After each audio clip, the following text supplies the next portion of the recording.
Assalamualaikum warahmatullahi wabarakatuh. Selamat datang di channel Bidan Desa. Baiklah, kali ini Mimin akan melanjutkan pembahasan untuk prediksi soal SKB dan Hukum Kebidanan. Soal-soal yang Mimin bahas di sini diambil dari panduan persiapan peserta uji kompetensi nasional program studi Diploma 3 Kebidanan dari Ristek Dikti. Kenapa Mimin di sini berani kasih soal prediksi? Karena begini teman-teman, kenyataannya itu di jabatan fungsional bidan itu kewenangan kita itu tetap pada ruang lingkup kesehatan ibu, anak, bayi, balita, neonatus ya, seperti itu. Jadi tetap saja nanti 70% soal dari SKB itu kita tetap soal kasus dan 30%-nya nanti soal kesehatan. Jadi kita untuk sesi ini kita akan pemantapan untuk soal hukum mulai dari bayi baru lahir sampai permasalahan pada ibu sampai ke KB seperti itu ya.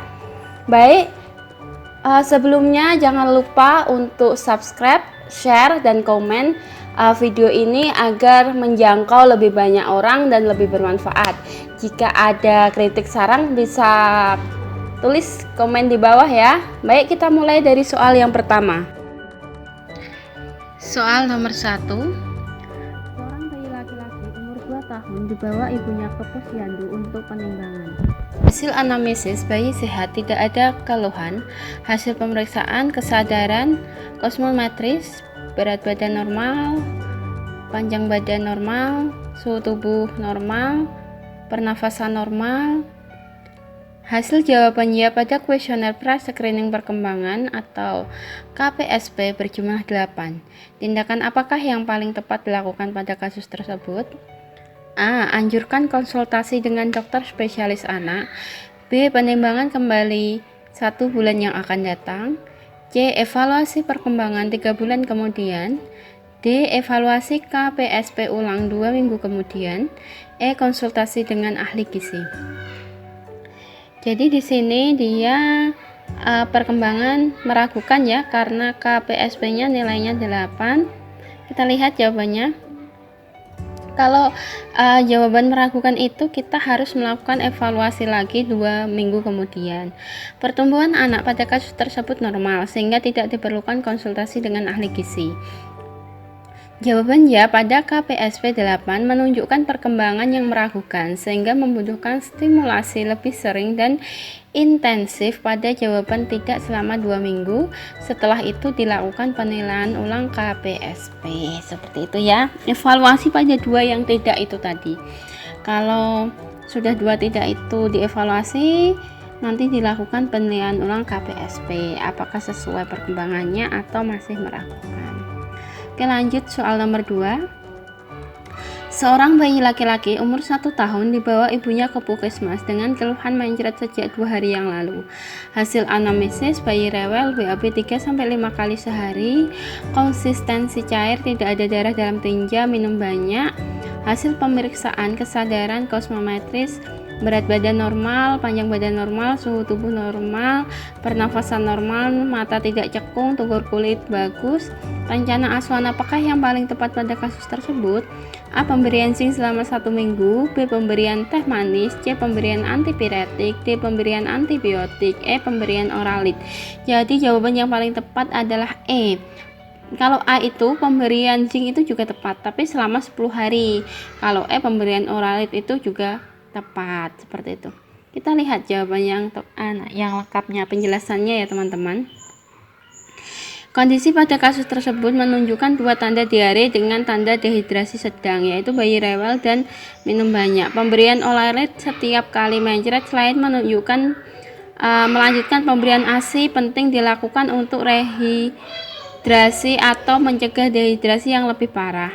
Diperlukan juga pemberian zinc selama 10 hari berturut-turut. Pemberian teh manis atau jus buah tidak dianjurkan karena dapat menyebabkan hipernatremia atau kelebihan natrium dalam tubuh. Suhu masih dalam kondisi normal sehingga tidak perlu antipiretik. Sedangkan pemberian antibiotik itu memerlukan kolaborasi, biasanya atas indikasi seperti pada kasus disentri dan kolera, seperti itu ya.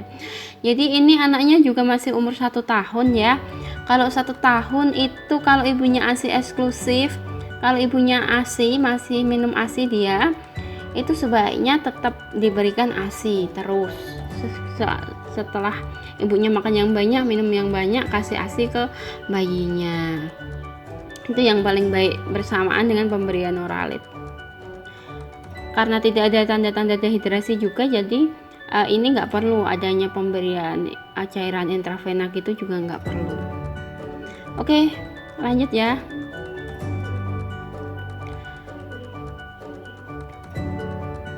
Soal nomor 3.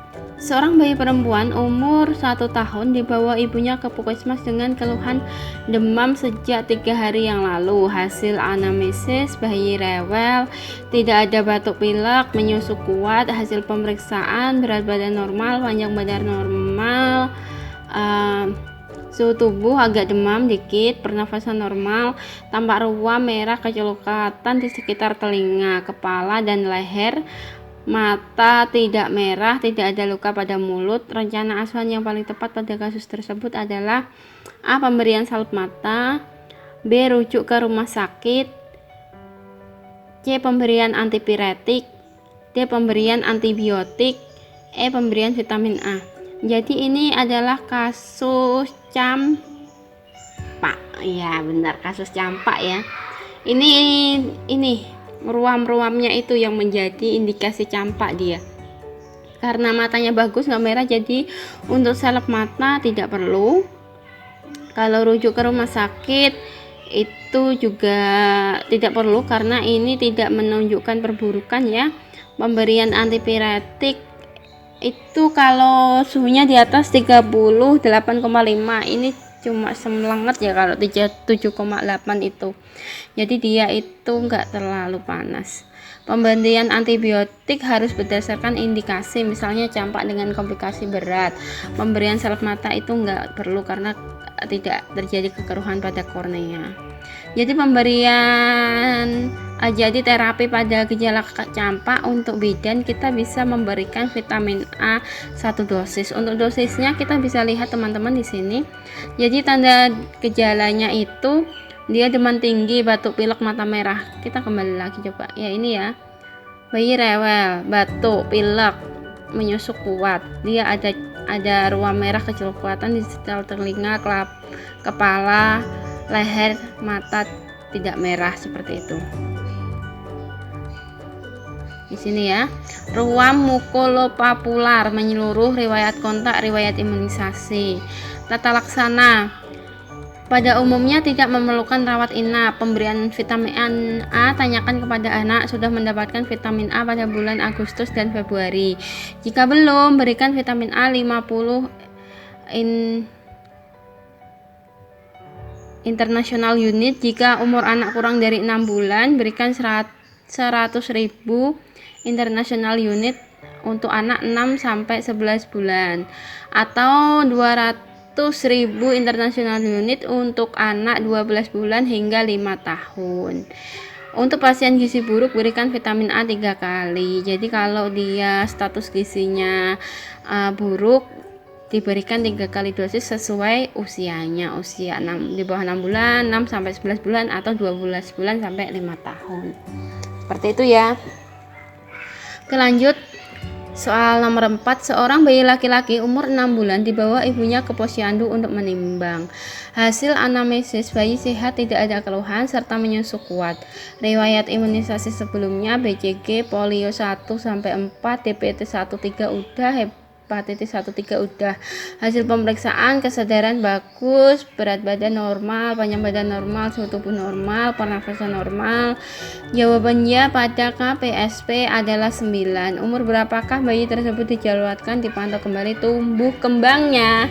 Nah ini ya yang dipantau lagi tumbuh kembangnya. Kalau pertumbuhan beda ya, pertumbuhan itu fisiknya dia tinggi, berat, kayak gitu kan di posyandu. Dia itu sebulan sekali kalau posyandu. Tapi kalau perkembangan ini umurnya 6 bulan, lah nanti itu ada kuesionernya lagi di usia 9 bulan. Jadi jawabannya adalah C. Jadi kuesioner itu kan dia yang 3 bulan, 6 bulan, dan 9 bulan kayak gitu ya. Kita lihat penjelasan lebih lengkapnya. Ini evaluasi perkembangan pada bayi usia 3-24 bulan dilakukan setiap 3 bulan sekali. Sedangkan usia 24-72 bulan dilakukan setiap 6 bulan sekali. Untuk pertumbuhan, evaluasi dilakukan setiap bulan sekali dan dapat dilakukan di posyandu. Jadi kalau perkembangan dia ini umur 3 bulan sampai 2 tahun dia 3 bulan sekali, untuk 2 tahun sampai berapa ini? 5 tahun ya, itu 6 bulan sekali. Tapi kalau pertumbuhan, berat badan, tinggi badan kayak gitu, itu bisa setiap bulan di posyandu. Oke, lanjut soal nomor 5. Soal nomor 5. Seorang bayi perempuan umur 2 tahun dibawa ibunya ke puskesmas dengan keluhan batuk sejak 1 bulan yang lalu. Hasil anamnesis, batuk tidak disertai pilek, tidak ada demam, batuk berdahak, riwayat imunisasi dasar lengkap, makan 3 kali sehari porsi sedang, hasil pemeriksaan berat badan normal, panjang badan normal, suhu tubuh normal, pernafasan normal. Rencana asuhan apakah yang paling tepat pada kasus tersebut? A. Kolaborasi untuk pemberian antibiotik. B. Rujuk untuk pemeriksaan lanjutan. C. Pemberian jeruk nipis dan kecap. D. Pemberian obat batuk yang aman. E. Pemberian pelega tenggorokan. Jadi ini 2 tahun, batuk sejak 1 bulan yang lalu. Udah lama ya ini ya. Meskipun riwayat imunisasi lengkap, itu tidak menutup kemungkinan untuk kena pertusis bisa, atau TBC juga bisa. Jadi kita tetap harus rujuk untuk melakukan pemeriksaan lanjutan. Jawaban yang paling tepat adalah B. Coba kita lihat penjelasan. Pada kasus tersebut dapat diklasifikasi sebagai batuk bukan pneumonia karena tidak ada nafas cepat. Nafas cepat pada usia lebih dari 12 bulan sampai dengan 5 tahun apabila pernafasan lebih dari 40 kali per menit. Jawaban B paling tepat karena keluhan batuk sudah lebih dari 3 minggu sehingga memerlukan pemeriksaan lanjutan, kayak gitu ya. Jadi jawabannya adalah B. Lanjut soal nomor 6. Seorang bidan menolong persalinan secara spontan. Bayi menangis kuat, kulit kemerahan, pergerakan aktif. Hasil pemeriksaan pada bayi, berat badan normal, panjang badan normal, terdapat pembengkakan pada kepala, teraba lunak, batas tidak jelas, melewati sutura, dan berisi cairan limfe. Diagnosis apakah yang paling mungkin pada kasus tersebut? A. Sepal hematom. B. Kaput succedaneum. C. Perdarahan intrakranial. D. Perdarahan subanopeurotik. E. Penumpukan cairan cerebrospinal. Jadi jawaban yang paling tepat adalah apa? B ya, kaput succedaneum. Kenapa disebut kaput? Kini kita lihat penjelasannya. Pembengkakan pada kepala, teraba lunak, batas tidak jelas, melewati sutura, dan berisi cairan limfe. Kalau sepal hematom dia itu superiostial, tulang tengkorak. Batasnya tegas dan tidak melampaui sutura. Jadi kalau batasnya tegas itu hematom. Dan dia itu kemerahan juga itunya, bengkaknya itu. Dan tidak melampaui sutura dan sekitarnya. Kalau pendarahan intrakranial itu ditandai dengan massa padat berfluktuasi. Padat, jadi agak keras ya. Tapi berfluktuasi, bisa pindah-pindah. Kalau pendarahan subaponeurotik itu ditandai dengan adanya pembengkakan kulit kepala, kemungkinan meluas ke arah periorbital dan leher, jadi sampai belakang dia. Adapun kalau penumpukan cairan cerebrospinal itu tandanya mirip hidrosepalus, jadi pembesaran di semua area, nggak lokal saja. Kalau ini biasanya bengkaknya itu di daerah yang dia keluar lewatin jalan lahir itu yang terapit gitu. Kalau yang hidrosepalus dia hampir keseluruhannya. Oke, lanjut ya. Seorang bayi laki-laki lahir 2 jam yang lalu di klinik dan sudah dilakukan IMD selama 1 jam dan telah mendapatkan asuhan bayi baru lahir 1 jam pertama. Hasil pemeriksaan: berat badan normal, panjang badan normal, frekuensi jantung bagus, suhu bagus, aktif, tonus otot baik. Rencana prioritas apakah yang paling tepat pada kasus tersebut? Jawabannya adalah D. Penyuntikan imunisasi HB0. Jadi gini ya. Jadi di sini itu dia itu vitamin K itu biasanya diberikan langsung kan setelah bayi lahir. Setelah 1 jam itu dia dapat hepatitis 0 kayak gitu. Jadi vitamin K itu harus segera setelah bayi lahir karena mencegah pendarahan. Terus tetes mata kan biasanya berbarengan dengan tetes mata. Jadi jawaban untuk ini C ini sudah kadaluarsa, dia seharusnya sudah sejak lahir tadi. Kalau pemeriksaan fisik janin ini udah ada hasil pemeriksaannya, baru setelah memberikan vitamin K dia sudah diperiksa fisiknya. Atau bisa dilakukan ini setelah imunisasi HB0, jadi HB0 dulu baru pemeriksaan fisik. Pemberian identitas pada bayi itu bisa langsung saat pemberian vitamin K juga. Lakukan pengukuran antropometri itu juga nanti ini masuk ke pemeriksaan fisik, boleh setelah HB0 gitu ya. Lanjut. Seorang perempuan baru saja melahirkan bayi 1 menit yang lalu di klinik bersalin. Umur kehamilannya aterem, bayi menangis kuat, warna kulit merah, bayi mulai mencari puting susu. Setelah 1 jam dilakukan pemeriksaan antropometri dengan hasil berat badan bayi normal, panjang badan normal, kulit lanugo sedikit, lingkar kepala normal, lingkar dada normal. Diagnosis apakah yang paling mungkin pada bayi tersebut? Bayi baru lahir normal, ya normal. A ya jawabannya. Kalau B, bayi baru lahir dismatur, enggak, dia itu aterem, jadi dismatur enggak, prematur juga enggak, postmatur dia juga enggak. Bayi baru lahir obesitas, dia berat badan 3.800 dia normal, jadi ini bukan juga. Jawabannya adalah A, karena semua keadaannya dia normal. Oke, lanjut ya.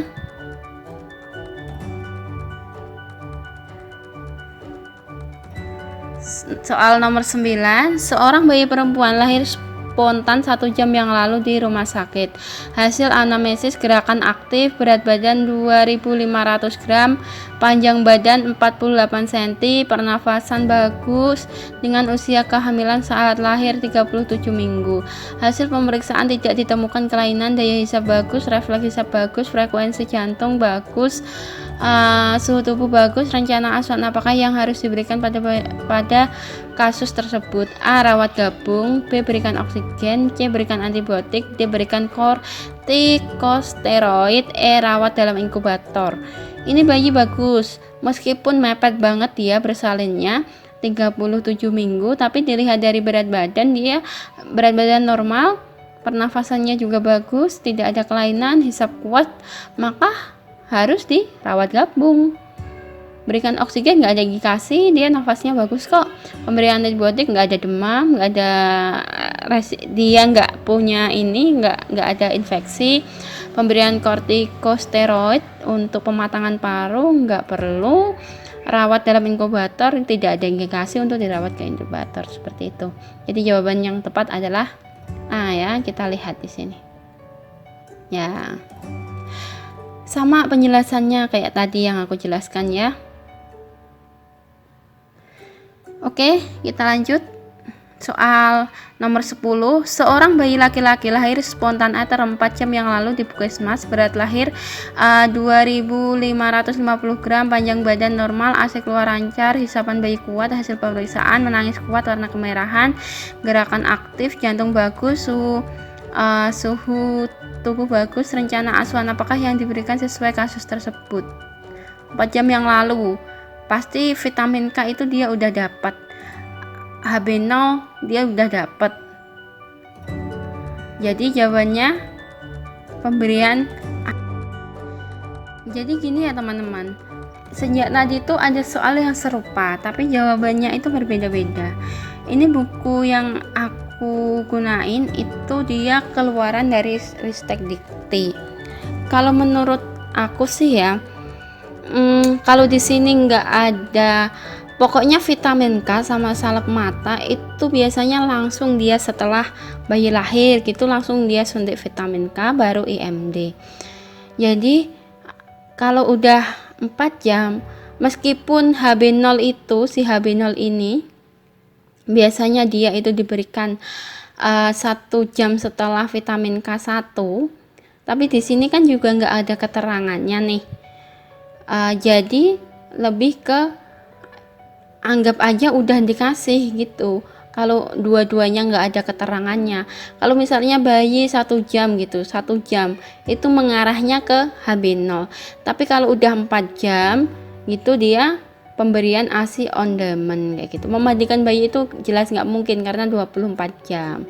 Ini kemungkinan bisa C bisa D, karena si C ini juga benar kalau dia belum dikasih HB0 kan maksimal pemberian 12 jam tuh, atau sebelum dia pulang ke rumah itu harus diberikan HB0 si bayi. Jadi antara C dan D itu kemungkinan benar. Tapi kalau melihat kasus di sini yang sama-sama vitamin K nggak dijelaskan, jadi kemungkinan vitamin K dan HB0 itu sudah diberikan, makanya jawabannya dikasih D seperti itu. Itu sih menurut Mimin kenapa dikunci jawabannya D. Mungkin teman-teman punya pendapat yang lain bisa share di komentar di bawah ya. Oke, ini udah selesai, alhamdulillah. Jadi 10 soal sudah kita bahas tadi. Kebanyakan tadi soalnya tentang bayi ya, bayi baru lahir. Jadi yang pertama yang dilakukan ketika bayi lahir itu, kita itu suntik vitamin K sama beri salep mata. Setelah itu kita IMD-kan ya. Setelah di IMD-kan selama 1 jam, kita berikan imunisasi HB0, baru pemeriksaan fisik, pemeriksaan antropometri dan lain-lain. Setelah itu baru asli on demand kayak gitu. Memandikannya selama 24 jam. Baiklah, itu tadi penjelasan dari Mimin. Jika ada salah kata bisa dimaklumi. Lebih baiknya sih Mimin minta saran di bawah. Terima kasih telah menonton video dari Bidan Desa. Wassalamualaikum warahmatullahi wabarakatuh.